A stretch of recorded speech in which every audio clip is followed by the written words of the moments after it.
Lieber Alexander, wie hast du Nikolaus und Alice Harnoncourt kennengelernt? Kannst du dich noch erinnern dran? An deine erste Begegnung? Ja, das war bei den Frankfurter Bach-Konzerten. Ich war damals bei Olivetti tätig und habe in meiner Freizeit Konzerte für die Frankfurter Bach-Konzerte, eine Gesellschaft, die Hermann Josef Abs, der damalige Vorstandsvorsitzende von der Deutschen Bank, erfunden und initiiert hat. Und da haben wir begonnen, zusammen mit Katharina von Bismarck, diese Konzerte zu organisieren. Und das war eigentlich ein Verein, der machte 6 Konzerte im Jahr und nach ungefähr 2 Jahren hat er 40 pro Jahr gemacht. Also, und das war gleichzeitig mit der Eröffnung der Alten Oper in Frankfurt, mehr oder weniger. Und da mussten wir uns entscheiden, die Bach-Konzerte, die sich in der Deutschen Bank befanden, die einen Saal hatten, in die Alte Oper zu bringen, und sonst wären die zugrunde gegangen. Und da hatte Nikolaus, haben wir ihn engagiert für ein Bach-Programm. Und das, ich erinnere mich nur noch, dass es, also ich erinnere mich schon, es war ein tolles Konzert und wir waren wahnsinnig stolz, den Nikolaus engagiert zu haben. Aber ich erinnere mich auch, dass er damals sich furchtbar mit der Alice gestritten hat, weil sie offensichtlich nicht ganz sauber gespielt hat. Sozusagen deine weitere Beziehung, wie hat sich das entwickelt mit den Harnoncourts? Ja, dann haben wir praktisch jedes Jahr Konzerte mit dem Nikolaus gemacht. Und ich bin dann, kam dann 1983 ins Konzerthaus, und da hat der Nikolaus natürlich, der hat 2-mal in meinem Leben eine große Rolle gespielt. Das eine Mal als dieser in seiner Freizeit Konzerte organisierende, singende singende Verkaufsleiter von Olivetti sich um die Position des Generalsekretärs des Konzerthauses bemüht hat. Da hat Nikolaus gesagt, das ist ein Wahnsinniger, so wie das der Heinrich Schiff und der Rudolf Buchbinder und das Alban Berg Quartett, die auch bei uns gespielt haben, deswegen die 40 Konzerte. Da hat sich Nikolaus bei Heinrich Hertel und bei der Konzerthausdirektion sehr dafür eingesetzt, dass man mich nimmt. Und dann gab es da 33 Vorstandsmitglieder im Konzerthaus, Direktionsmitglieder, und ich wurde mit 17:16 Stimmen gewählt. Sonst wäre ich wahrscheinlich heute noch bei Olivetti. Also eine Stimme hat die Entscheidung gemacht. Und da hat Nikolaus sich sehr eingesetzt. Das war das erste Mal. Und dann am Ende meiner Direktionszeit als Generalsekretär des Konzerthauses, also 8 Jahre später, war er schlichtweg der Mensch, der den damaligen Bürgermeister von Zürich, Thomas Wagner, nach Wien gelockt hat, damit er sich diesen Blödmann mal anschaut.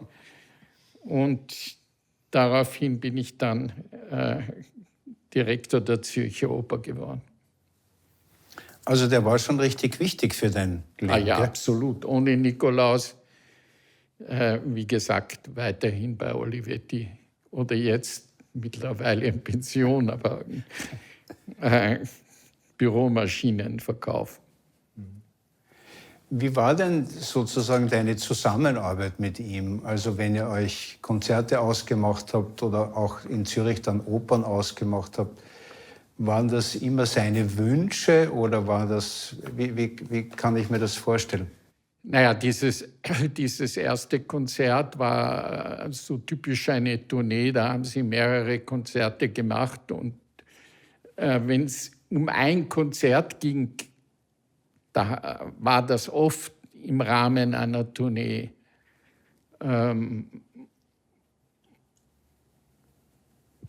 Die Projekte, die dann speziell für eine Institution entstanden sind, die haben erst im Konzerthaus begonnen, in der Zeit von 83 bis 91. Und wie war das? Wie war das? Nikolaus hat angerufen und gesagt, Alexander, das möchte ich gerne machen. Also zuerst einmal darf man nie vergessen, dass Alice mit im Spiel war. Das heißt, der Nikolaus, mit dem habe ich vielleicht 20 Telefonate, vielleicht 30 in meinem Leben geführt und 500 mit der Alice. Aber im Prinzip waren sie ja eine Stimme und deswegen war das. Und die Alice hat dann auch immer die Budgets und alles organisiert. Aber natürlich war es so, dass Nikolaus und Alice sich Projekte ausgedacht haben, sich gedacht haben, das könnte den Alexander interessieren. Aber es gibt auch eine ganze Menge im Laufe der Jahrzehnte immer mehr Projekte, die der Alexander auch versucht hat, dem Nikolaus aufs Auge zu drücken. Aber er war nicht einer, dem man so ohne weiteres was aufs Auge drücken konnte. Er hat natürlich sehr klare Vorstellungen gehabt. Aber ich meine, ganz sicher hätte er nie eine Verdi-Oper begonnen zu dirigieren, wenn ich ihn nicht dazu überredet hätte. Das war in der Zürcher Zeit. In Zürich hast du ja dann eigentlich, also erstens hat Alice im Orchester mitgespielt. Ja. Wie war das fürs Orchester anfänglich? Ja, das war eine so große alte Tradition, weil die Zusammenarbeit Harnoncourt Zürich ist ja lange vor meiner Zeit entstanden. Die ist noch in Dreses Zeiten, der mein Vorvorgänger als Intendant der Zürcher Oper war. Also in Dreses Zeiten haben sie diese berühmten Monteverdi, die dann auch an der Scala waren, zusammen auf die Beine gestellt. Und dann wurde Grosser Intendant und haben sie auch mit in Zürich weitergearbeitet. Und dann kam ich gewissermaßen. Aber Zürich hat viel ältere Rechte, das Theater, als der Pereira mit seiner komischen Bach-Gesellschaft. Und die Alice hat damals schon unter Bonells Zeiten, also auch schon unter... Absolut. Die Alice das Orchester hat das von Anfang an akzeptiert. Sie haben gesagt, es war so eine Conditio sine qua non. Der Nikolaus hat gesagt, ich will unbedingt, dass die Alice spielt. Und dann auch im Laufe der Zeit die Scintilla gegründet worden ist, also das Orchester der Oper Zürich, das auf alten Instrumenten spielt, war es immer auf modernen und auf alten Instrumenten klar, dass die Alice mitspielt. Aber sie hat dann nicht immer die Konzertmeisterin gespielt. Also dann zum Beispiel die Hanna Weinmeister, die der Nikolaus sehr gemocht hat, Konzertmeisterin in Zürich wurde, aber auch Ada Pesch natürlich, noch besonders Ada Pesch, die ja die Konzertmeisterin von der Scintilla war und immer da gespielt hat Alice am ersten Pult mitgespielt, aber war nicht mehr Konzertmeister. Und Scintilla hast du eigentlich für den Nikolaus gegründet? War das so eine Idee? Ja, ob die Henne oder das Ei zuerst war, kann ich dir jetzt nicht sagen, aber Nikolaus und ich haben das besprochen und dann haben wir das gemacht und das war eine große Wille vom Orchester auch, wenn man so einen großen Künstler wie Nikolaus hat, auf historische Instrumenten zu spielen. Ja, und Zürich war ja letztendlich sein Opernhaus. Es war ja das wichtigste Opernhaus für Ja. ihn, weil du ja offensichtlich auch seinen Wünschen, die er ja wohl gehabt hat, auch nachkommen konntest, nicht? Ja, aber wir haben gemeinsam Projekte geplant und ich meine, ich habe ihn oft überredet. Zum Beispiel habe ich ihn zu dieser weltberühmten Inszenierung des Freischütz mit der Ruth Berghaus überredet und er hat das mit Begeisterung angenommen und das wurde wirklich einer der besten Aufführungen weltweit, auch heute noch. Er hat ja immer mit sehr starken Regisseuren auch und Regisseurinnen auch zusammengearbeitet.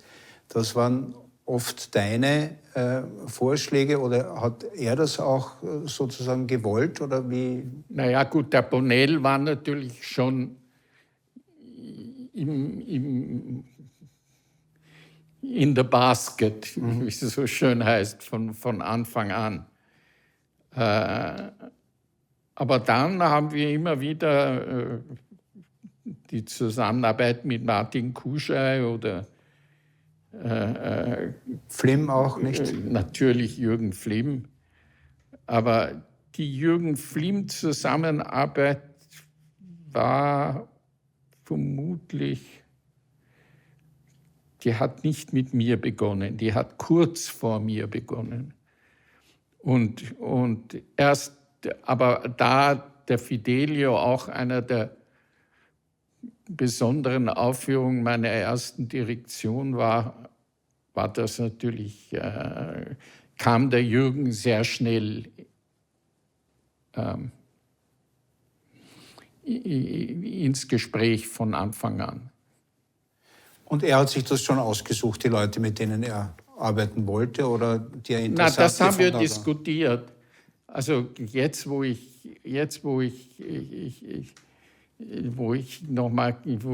habe ich natürlich viel öfter mit ihm gesprochen, als ich das ursprünglich behauptet habe, weil sagen wir mal, es gab zwei Arten von Gesprächen mit Nikolaus. Das eine über die Programmierung oder über wie die Projekte zustande, das Engagement direkt. Das war Alices Werk. Aber natürlich die ganzen Ideen, welche Komponisten, welche Stücke, wen, das haben wir natürlich schon x-mal besprochen. Also da muss ich jetzt gleich wieder korrigieren, was ich vorher gesagt habe. Ich habe mich zu sehr auf das beschränkt, was die typische Funktion der Alice war in diesem wunderbaren Duo. Wer hat denn die Sänger ausgesucht? War das auch der Nikolaus oder war das eine gemeinsame? Ja, das war eine gemeinsame, weil das war ein Ensemble- und Repertoire-Theater, die Zürcher Oper. Und als solche und hat auch ein Studio gehabt und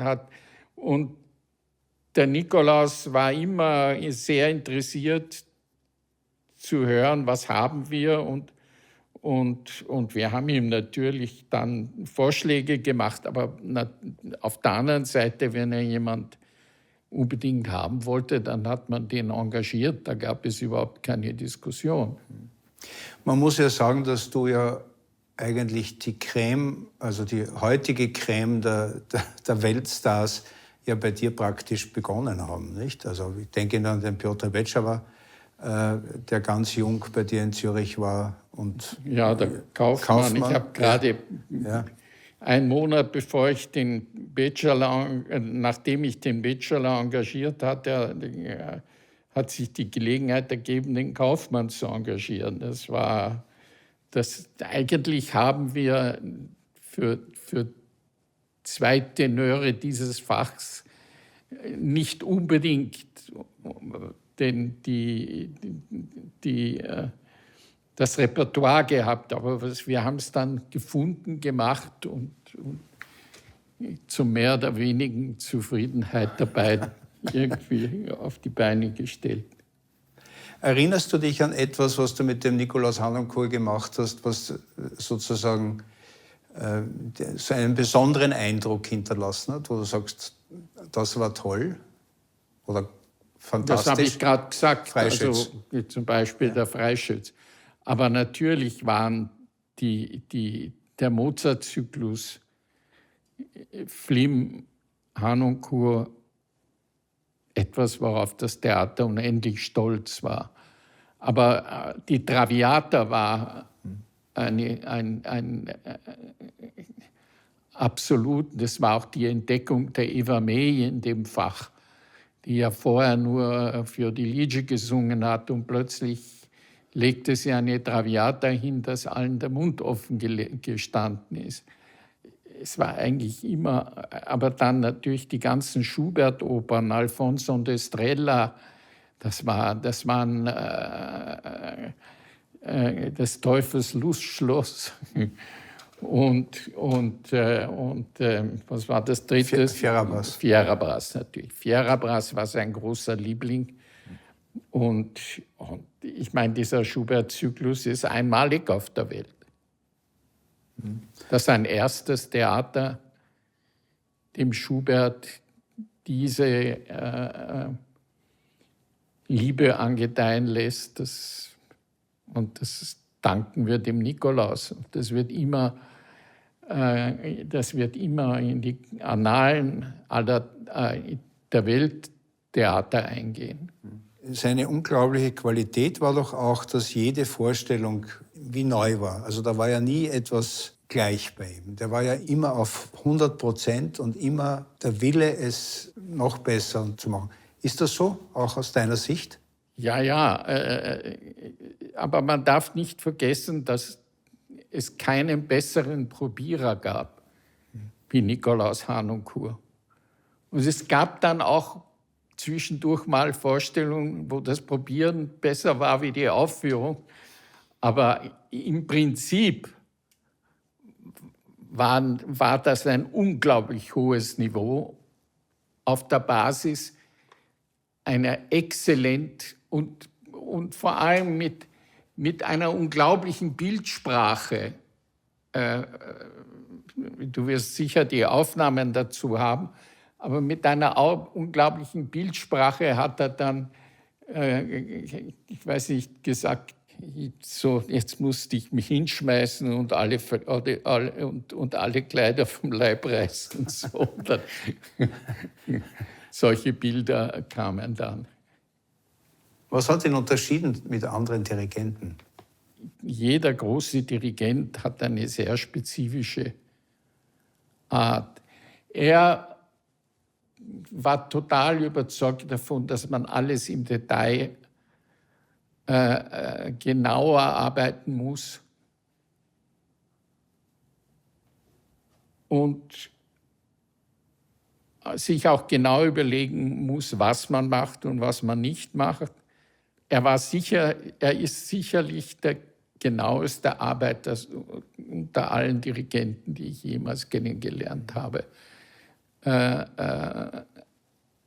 Aber wahnsinnig gut vorbereitet immer, nicht? Sehr in die Tiefe gehend. Ja. Und auch sehr überraschend, ja, manchmal. Ja, absolut.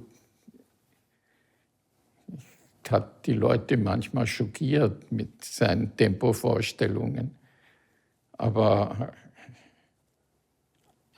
am Ende hat alles seinen Sinn gehabt, ob du jetzt im Einzelnen es auch so empfunden hast oder nicht. Aber in seiner Welt war das genau das, was richtig war. Warst du mit ihm manchmal uneinig eigentlich? Also auch musikalisch zum Beispiel, wo du dir gedacht hast, ja, also den Weg, den er da jetzt geht, da bin ich jetzt wirklich nicht bei ihm, oder? Ja, ich meine, er war ja ein Erzieher.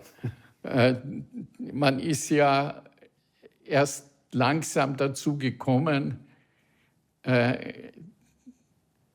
die Welt zu verstehen, in der er denkt und fühlt. Und oft hat man das zuerst vielleicht nicht so empfunden, aber dann hat man das absolut verstanden und hat es auch so gefühlt. Und auch wenn man es nicht so gefühlt hat, dann war man total dahinter. Ja. Nikolaus ohne Alice wäre wohl nicht so denkbar gewesen, oder? Also auch seine Karriere nicht. Nein. Das war eine Mischung von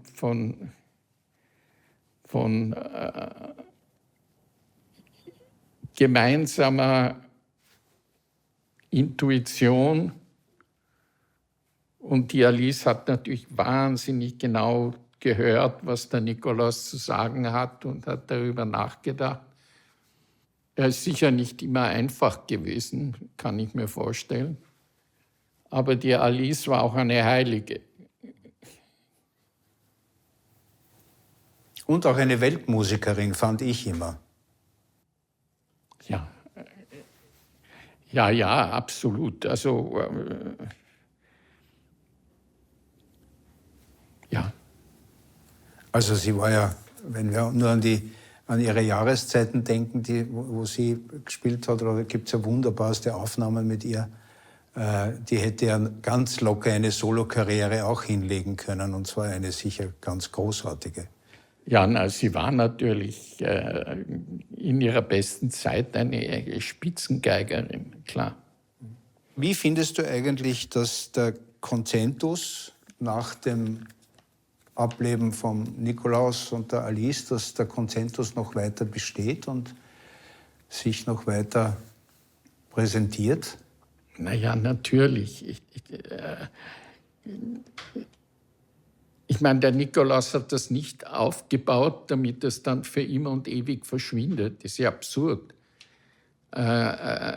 Nicht alles ist dann so, wie er sich vielleicht gedacht hat, aber ich meine, die Idee und dass hier eine Musiziergemeinschaft auf den Prinzipien von Nikolaus aufbauend ein zusätzlich und weiteres Leben führt, ist doch selbstverständlich. Es wäre ja grauenhaft, wenn alle nur noch für ein paar Jahre existieren dürften und dann alle verschwinden müssten. Das ist auch anderswo nicht so. Also ich bin da nicht deiner Meinung, aber weil ich fand, dass sozusagen dass der Konzentus durch diese jahrzehntelange Arbeit mit dem Nikolaus so wahnsinnig geprägt ist, dass ich mir nicht vorstellen konnte oder mir es immer noch nicht vorstellen kann, dass sozusagen jemand anderer oder andere, auch Dirigenten, sozusagen das in diesem Sinne weiterführen. Wenn man sagt, man macht ganz was anderes daraus, dann könnte ich mir das vielleicht sogar besser vorstellen. Aber so wie du sagst, in dem Sinne, es weiterzuführen, fand ich immer ein bisschen schwierig, die Idee. Meiner Ansicht nach ist das ein zu elitäres Denken. Aber ich bin überzeugt, dass du darfst nicht, das hieße, dass die alle ihr ganzes Leben umsonst gespielt haben. Das geht nicht. Man muss dann Wege finden, wie man das weiterführen kann. Aber der Nikolaus hätte sicher nicht gewollt, dass das für immer kaputt ist. Letztlich gibt es nicht einen Menschen, der so wichtig ist, dass alles andere in sich zusammenbricht, sondern im Gegenteil. Der Nikolaus hat eine Gruppe von Musikern gehabt und sie mit ihm, und dadurch ist etwas entstanden, was was weiterlebt und auch die einzelnen Musiker, ob sie jetzt noch da sind oder nicht da sind und die durch andere ersetzt worden sind, die wissen, wie er phrasiert, wie er musiziert hat. Und wenn das alles zusammenbricht, weiß das kein Mensch mehr. Also, das fände ich eine Todsünde. Vielen herzlichen Dank, Alexander, für das sehr schöne Gespräch.